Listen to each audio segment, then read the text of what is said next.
बिस्मिल्लाहिर्रहमानिर्रहीम। अस्सलाम वालेकुम दोस्तों, उम्मीद करता हूँ आप बिल्कुल ठीक ठाक होंगे। दोस्तों आज है 1 जून सन 2022 और दिन है बुध का। माशाल्लाह से ओमान की तरफ से जो है वो खुशखबरियाँ जो हैं वो स्टार्ट हैं, यानी खुशखबरियाँ आना स्टार्ट हो चुकी हैं काफ़ी अर्से से। और इसी हवाले से जो वीज़ा फ़ीसेस के हवाले से कहा गया था उसका कानून भी आज से चालू है, यानी 1 जून से।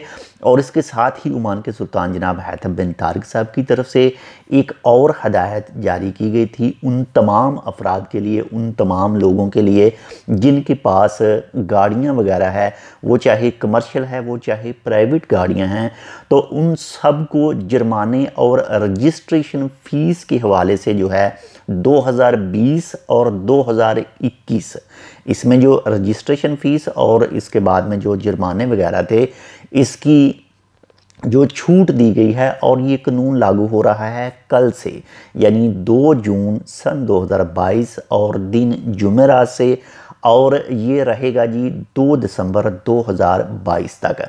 इसके हवाले से रॉयल ओमान पुलिस की तरफ से जो है एक आर्टिकल आया था, न्यूज़ आई थी। अल्हम्दुलिल्लाह से बहुत ही अच्छी न्यूज़ है। और जो वीज़ा फ़ीस के हवाले से है वो भी ज़बरदस्त न्यूज़ है, और इसकी तफसीली वीडियो आपके साथ जो है शेयर कर चुके हैं। जो हाई प्रोफेशन थे उनकी 301 हो जाएगी, और जो मिड थे उससे कम होगी, और जो नो स्किल्ड पर्सन हैं उनकी 201 रियाल होगी, और जो घर में काम करते हैं उनकी 100 रियाल यानी 101 से 140 और 42 के दरमियान होगी। यानी कुछ बताए गए हैं कि जिन अफराद के पास, जिन ओमानियों के पास 1 से 3 तक होंगे तो उनकी कुछ फ़ीस दूसरी होगी, 3 से ऊपर होंगे तो कुछ दूसरी होगी।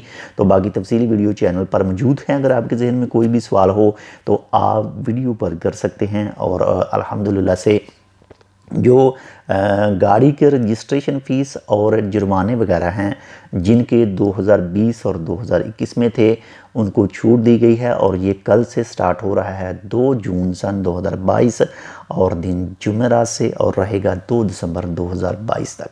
बाकी मज़ीद इसमें कुछ भी अपडेट आती है, मज़ीद कोई भी इसके हवाले से या फिर कोई दूसरी न्यूज़ आती है, इंशाल्लाह वो भी आपके साथ शेयर करेंगे। आप हमें टिकटॉक पर देख रहे हैं या यूट्यूब पर देख रहे हैं तो वीडियो को लाइक ज़रूर कीजिएगा, और हमारे अकाउंट को फॉलो भी ज़रूर कीजिएगा। अगर यूट्यूब पर हैं तो चैनल सब्सक्राइब कर लें, और अगर किसी दूसरे सोशल मीडिया पर देख रहे हैं तो तब भी फॉलो कर सकते हैं। मिलते हैं इंशाल्लाह आपसे दूसरी अपडेट के साथ, तब तक के लिए अल्लाह हाफ़िज़।